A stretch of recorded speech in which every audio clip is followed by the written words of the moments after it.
السلام علیکم محترم عزتمنو قدرمنو مسلمانانو ورونو امید لرم چې جوړ او روغ به او د صحت جامې به برتن به د حضرت عمر فاروق رضی الله تعالی عنہ په دور خلافت کې یو سړی د یمن راغی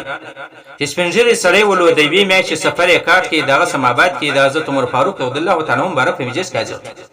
حضرت عمر فاروق رضی الله مبارک ته فرمایي چې کوم ځای رالی دی ورته وایي د یمن رالم وایي د څه لپاره رالی وایي د دې لپاره رالم چې التحیات مې سمه نه ولا چې التحیات راوړم د حضرت عمر فاروق رضی الله تعالی عنہ مبارک په جړا سلو او د سترګو وشکر روان وي چې وګوره د دین د پاره دغه سپینځيري سړی څومره مشقت برداشت کړي او د نن سبا سپینځيري چې وګوره ته وګوره په موبایل کې څومره بهترینې ویډیوګانې جوړ کړي وي کچېری ورته وایي چې تحیات راته وایي تحیات نشوي چې دا خو د پلار د نیکه سره ما دغه رقم زده کړی دی د علماو دغه رقم راته وایي کچېری ورته وایي چې دوی کونت وایي دوی کونت هم نشوي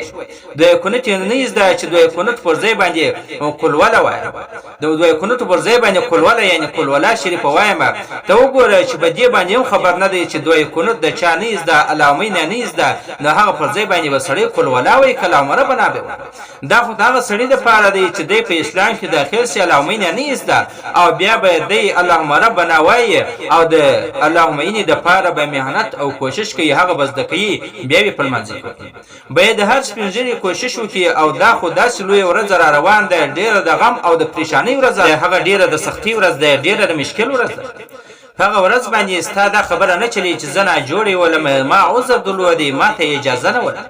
بیا چارته هر څه جړاګانې وکي د وشکو پر ځای دی ویني راتوشي لا هم تا ته د وی زری ګټه نه کوي باید پر دغه دنیا باندې کوشش وکي د دنیا مزرع الاخرت ته د اخرت لپاره کش او کرونده